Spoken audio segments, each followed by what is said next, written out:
കർത്താവ് എന്നോട് സംസാരിച്ചതാ എന്റെ മുറി വന്ന്. നമസ്കാരം. എല്ലാ മാന്യപ്രേക്ഷകർക്കും നമ്മളുടെ പ്രോഗ്രാമായ കണ്ടതും കേട്ടതും പരിപാടിയിലേക്ക് ഹാർദവമായ സ്വാഗതം.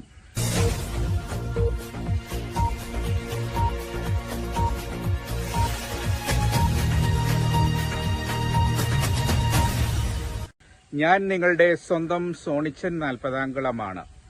ഇന്ന് ഞാൻ നിങ്ങളോട് പറയാൻ ഉദ്ദേശിക്കുന്നത് പ്രാർത്ഥനയുടെ പേരിൽ, ആധ്യാത്മികതയുടെ പേരിൽ ജനങ്ങളെ ചൂഷണം ചെയ്ത് ജീവിക്കുന്ന ചില ആളുകളെയാണ്. അതായത് അതും ഈ നൂറ്റാണ്ടില് എങ്ങനെ ഇതൊക്കെ വിശ്വസിക്കും എന്നുള്ളത് നമുക്ക് ഇപ്പോഴും അത്ഭുതം തോന്നുന്നു. ചില ആൾക്കാരൊക്കെ അവിടെ ഇരുന്നിട്ട് ഈ കോപ്രായങ്ങളൊക്കെ കാണിക്കുന്നത് കേൾക്കുമ്പോൾ, ഈ പറഞ്ഞതിന് പ്രതികരണം നടത്തുമ്പോഴൊക്കെ നമുക്ക് തന്നെ ചിലപ്പം അത്ഭുതം തോന്നും. ഈ നൂറ്റാണ്ടിലാണോ ഇതൊക്കെ നടക്കുന്നത്? അതായത് പ്രാർത്ഥനയുടെ പേരിലാണ്. നമുക്കറിയാം, ക്രിസ്തീയ വിഭാഗങ്ങൾ എന്ന് പറയുന്നത് ഒരുപാടുണ്ട്. അതുപോലെ ഹിന്ദു ഇതിലൊക്കെ എല്ലാ വിഭാഗങ്ങളിലും ആധ്യാത്മിക നല്ലതാണ്. ക്രിസ്ത്യാനി ആയിക്കോട്ടെ, ഹിന്ദു ആയിക്കോട്ടെ, മുസൽമാൻ ആയിക്കോട്ടെ, എല്ലാം ആധ്യാത്മിക നല്ല കാര്യം തന്നെ. പക്ഷേ ഈ പ്രാർത്ഥനയുടെ മറവിൽ തട്ടിപ്പ് നടത്തി ജീവിക്കുന്ന, ജനങ്ങളെ പിഴിഞ്ഞ് ജീവിക്കുന്ന ഒരുപാട് ആൾക്കാരുണ്ട്. ഏതാണ്ട് പ്രാർത്ഥനാ ലീഡർ എന്നുള്ള രീതിയിൽ വന്നിട്ട് ജനങ്ങളെ കൊള്ളയടിക്കുന്ന, ചൂഷണം ചെയ്യുന്ന അവരെ മാത്രമാണ് ഞാൻ പറയുന്നത്. എൻ്റെ ഒരുപാട് സുഹൃത്തുക്കൾ നല്ല പ്രേക്ഷിത വേല ചെയ്യുന്നവരുണ്ട്, സുവിശേഷ പ്രഘോഷണം നടത്തുന്നവരുണ്ട്, ആധ്യാത്മിക ജീവിതം നയിക്കുന്നവരുണ്ട്. എന്നാൽ വിരലേൽ എണ്ണാവുന്ന, അത് പ്രത്യേകം ഞാൻ പറയുകയാണ്, വിരലേൽ എണ്ണാവുന്ന ഏതാനും ചില പുഴുക്കുത്തുകൾ എന്ന് തന്നെ പറയാം. ഇതിന്റെ മറവിൽ, പ്രാർത്ഥനയുടെ മറവിൽ തട്ടിപ്പ് നടത്തി ജീവിക്കുന്ന, അവരുടെ വയറ് പോക്കറ്റ് ഒക്കെ വലുതാക്കാൻ വേണ്ടിയിട്ട് ജീവിക്കുന്ന കുറെ ആൾക്കാരുണ്ട്. അങ്ങനെയുള്ള ചില ആൾക്കാരെ പറ്റിയാണ് ഞാൻ ഈ വീഡിയോയിൽ പറയാൻ ഉദ്ദേശിക്കുന്നത്. ഇനിയും ഈ നൂറ്റാണ്ടിലെ ഏറ്റവും വലിയ തമാശയായിട്ട് എനിക്ക് തോന്നുന്നത്, ഇപ്പോൾ ഒരു വീഡിയോ ഈയിടെ സോഷ്യൽ മീഡിയയിൽ പ്രചരിക്കുകയുണ്ടായി. അതായത് ഒരു സുവിശേഷ പ്രഘോഷകന്റെ ഫോണിലേക്ക് യേശു വിളിച്ചിരിക്കുന്നു. ഞാൻ കേട്ട ശബ്ദം ഞാൻ റെക്കോർഡ് ചെയ്ത് വെച്ചു. ഇതിനകത്ത് കർത്താവ് എന്നോട് സംസാരിച്ചതാ എന്റെ മുറി വന്ന്. ലിസൺ, ഇത് കേട്ട് കഴിയുമ്പോൾ കൈയടി വരത്തില്ല, അതുകൊണ്ട് ഇപ്പൊ അടിച്ചോ.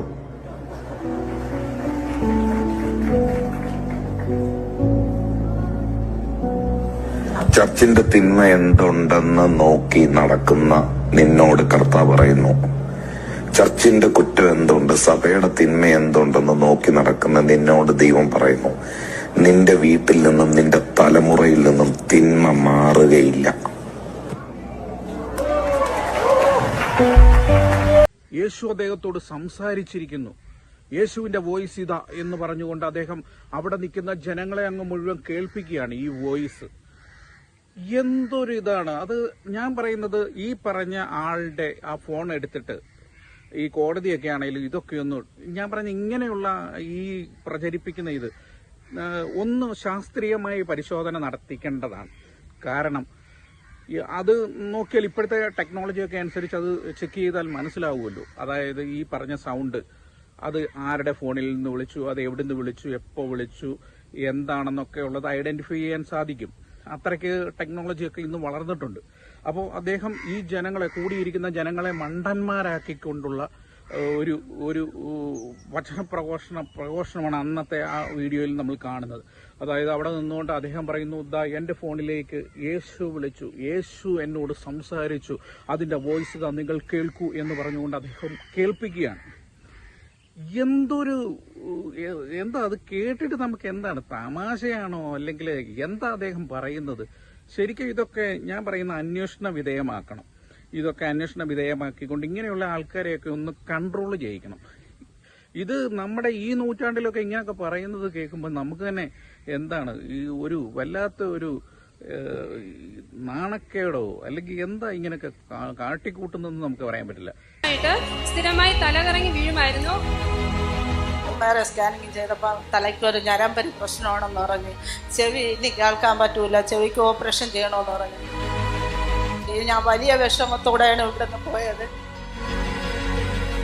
ENTയിലെ 3 ഡോക്ടറെ കണ്ടു. 3 പേരും പറഞ്ഞ ഇതാണ്, ഓപ്പറേഷൻ ചെയ്ത കിട്ടുമെങ്കിൽ ഭാഗ്യമെന്നാണ് ENTക്കാർ പറഞ്ഞത്. സമാധാനം കിട്ടാൻ വേണ്ടി മാത്രമാണ് ഞാൻ ദൈവഭാഗത്ത് വന്നത്. എന്നാൽ ആ വീട്ടിനകത്ത് കർത്താവ് സൗഖ്യം കൊടുക്കുക മാത്രമല്ല, അവരെ സുവിശേഷ വേലയിലേക്ക് ലിഫ്റ്റ് ചെയ്തു കർത്താവ്.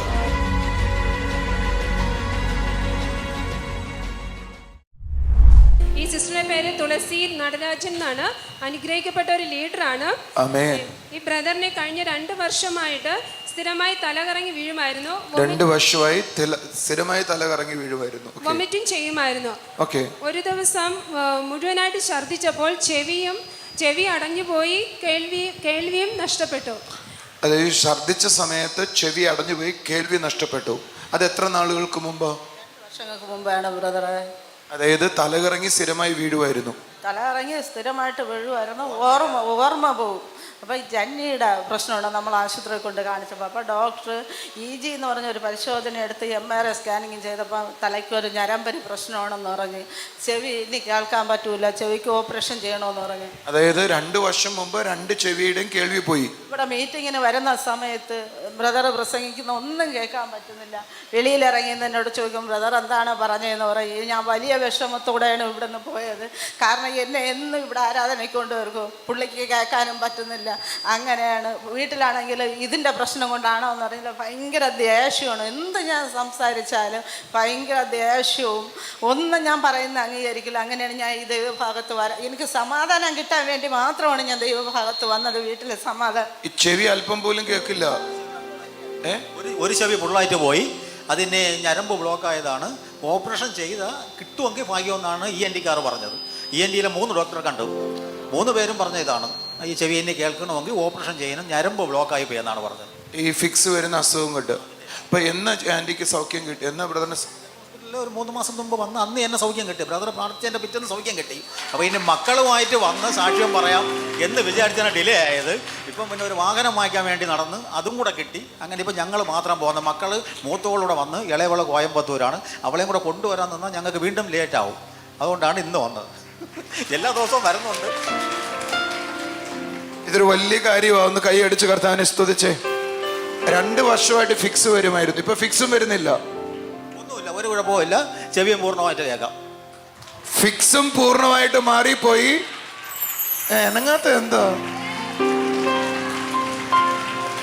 ഫിക്സും പൂർണ്ണമായിട്ട് മാറിപ്പോയി, ഇപ്പൊ ചെവിയും പൂർണ്ണമായിട്ട് സൗഖ്യമായി. പിന്നെ എങ്ങനെയാ ലീഡർ ആവാതിരിക്കുന്നതെന്ന് ആലോചിച്ച് നോക്കി. നിങ്ങൾ ശ്രദ്ധിച്ചേ. ഇദ്ദേഹം പറഞ്ഞൊരു വാചകം എനിക്ക് ഇഷ്ടമായി. സമാധാനത്തിന് വേണ്ടി യേശുവിൻ്റെ അടുക്ക വന്നേ. ചെവി കേൾക്കത്തില്ല, ജന്നി വരും. എന്നാൽ ആ വീട്ടിനകത്ത് കർത്താവ് സൗഖ്യം കൊടുക്കുക മാത്രമല്ല, അവരെ സുവിശേഷ വേലയിലേക്ക് ലിഫ്റ്റ് ചെയ്തു കർത്താവ്. നൊറക്ക യേശുവെ എന്നൊന്ന് വിളിച്ചേ.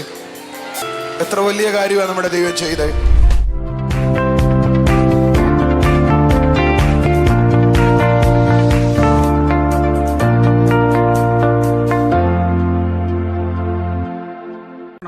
ക്രിസ്തീയ സഭയിൽ നല്ല പാരമ്പര്യം അനുസരിച്ച് നമ്മളൊക്കെ സീറോ മലബാർ, സീറോ മലങ്കര, ലത്തീൻ, അങ്ങനെ ഒരുപാട് സഭകളുണ്ട്, നല്ല സഭകളുണ്ട്. അതിൽ വളർന്നു വന്ന് ക്രിസ്തീയ വേദോപദേശമൊക്കെ പഠിച്ച് കുറേ അങ്ങോട്ട് ഇങ്ങോട്ട് വന്നു കഴിയുമ്പോഴത്തേന് അവരുടെ പോക്കറ്റ് വീർപ്പിക്കാൻ വേണ്ടി അവർ സ്വയം ഒരു സഭ അങ്ങോട്ട് ഉണ്ടാക്കും.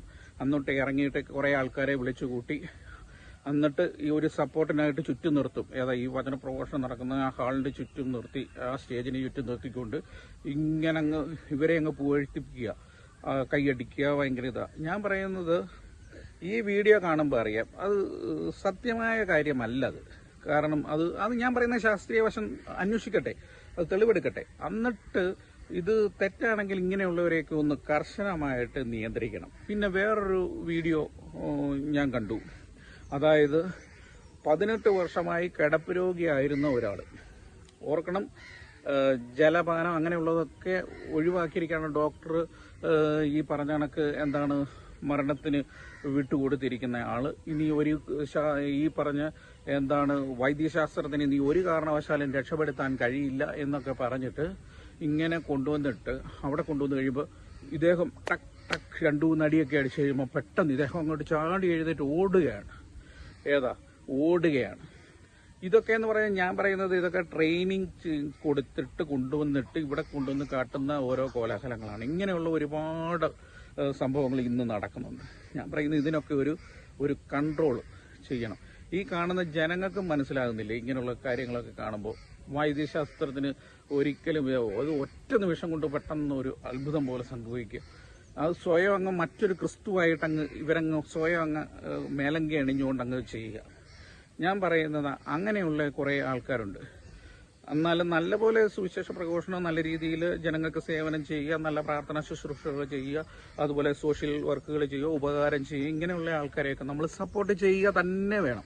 ഞാൻ പറയുന്നത് അങ്ങനെയുള്ളവരെ നമ്മൾ സമൂഹത്തിൽ ആദരിക്കണം, ബഹുമാനിക്കണം. ഇതുപോലെയുള്ള കള്ള നാണയങ്ങളെ നമ്മൾ തുറന്നു കാട്ടുകയും വേണം.